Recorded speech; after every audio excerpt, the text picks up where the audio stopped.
కులగణన గురించి ఒక ప్రస్తావన చేశాడు. కులగణన గురించి ఒక ప్రస్తావన చేశాడు. ఏమని? కులగణన జరగకూడదని, ఎందుకు చేస్తున్నామని నీ పక్కన ఉన్నటువంటి పవన్ కళ్యాణ్ గారి చేత ప్రకటనలు చేయించావే. కులగణన ఎందుకు చేస్తున్నారు ఎన్నికల ముందని నీ పక్కన కూర్చోబెట్టుకున్నటువంటి పవన్ కళ్యాణ్ గారి చేత నువ్వు ప్రకటన చేయించావే, అది ప్రజలు మర్చిపోయారనుకుంటున్నావా? కులగణన చేశాడు ముఖ్యమంత్రి, కులగణన చేశాడు ముఖ్యమంత్రి, ప్రకటన చేస్తాడు త్వరలో అనేటువంటి విషయాన్ని కూడా సందర్భంగా నేను మనవి చేస్తూ ఉన్నాను. ఒకటి, బీసీలంటే నీ దృష్టిలో బానిసలు, చంద్రబాబు నాయుడు దృష్టిలో బానిసలు.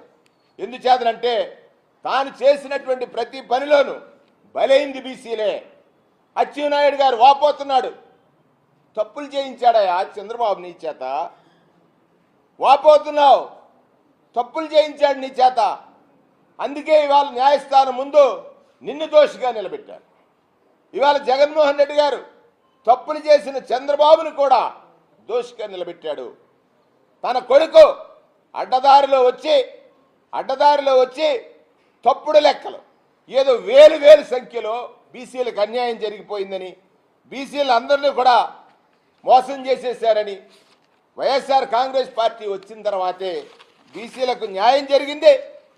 బీసీలు తలెత్తుకు తిరుగుతున్నారు సగర్వంగా.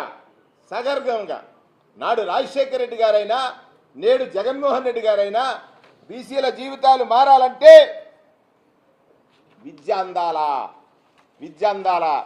ఇంగ్లీష్ మీడియం ప్రభుత్వ పాఠశాలలో పెడతానంటే ఎందుకు గగ్గోలు పెట్టావు అంటే నీ మనవడు ఇంగ్లీష్ చదవాలా, నీకు వత్తాసు పలికే పత్రికల యాజమాన్యాల మనవలు ఇంగ్లీష్ చదవాలా.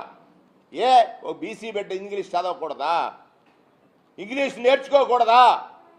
ఇంగ్లీష్లో చదివితే వాడు ఎదిగిపోతాడని నీ భయమా?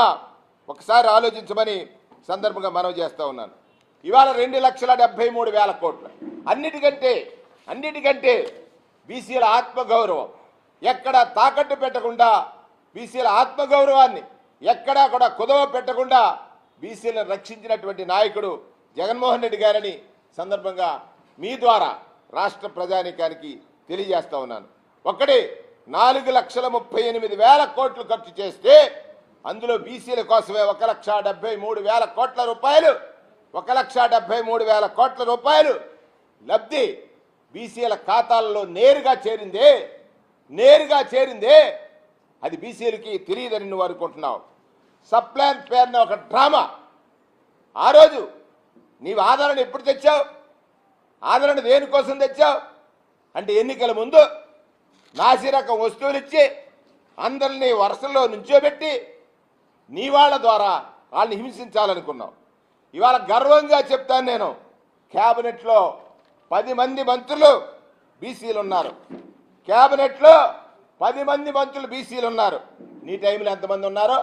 యనమండగురు ఉన్నారు. బీసీలకు రాజ్యసభలు 4 ఉన్నారు మా వాళ్ళు. వైఎస్ఆర్ కాంగ్రెస్ పార్టీ అధికారంలోకి వచ్చిన తర్వాత ఎక్కడో చెట్లెక్కి కాళ్ళు పార్లమెంట్లు మెట్లెక్కాయని, వల్లేసే చేతులు పార్లమెంట్లో చేతులు ఎత్తాయని, అలాగే యాదవ కురుబ ఇత్యాది వారు పార్లమెంట్లో రాజ్యసభలో ఉన్నారు. నీవు ఎవరికమ్మావయ్యి?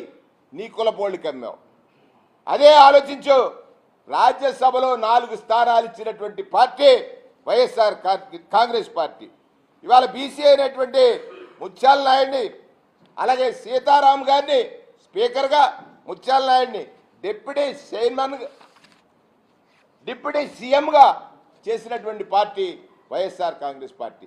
నువ్వెప్పుడైనా బీసీని చేసావా? ఆలోచించు.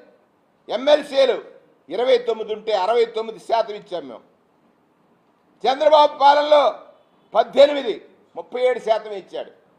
69% ఇచ్చినటువంటి వైఎస్ఆర్ కాంగ్రెస్ పార్టీని 37% ఇచ్చినటువంటి చంద్రబాబు నాయుడు విమర్శించడమా? జిల్లా పరిషత్తులు 13 ఉన్నాయి, అందులో 6, 46% ఇవాళ జిల్లా పరిషత్తులు బీసీలకు ఇచ్చినటువంటి పార్టీ వైఎస్ఆర్ కాంగ్రెస్ పార్టీ. 87 మున్సిపాలిటీలు ఉంటే 84 మున్సిపాలిటీలు వైఎస్ఆర్ కాంగ్రెస్ పార్టీ గెలుపొందితే 44 చైర్పర్సన్ పదవులు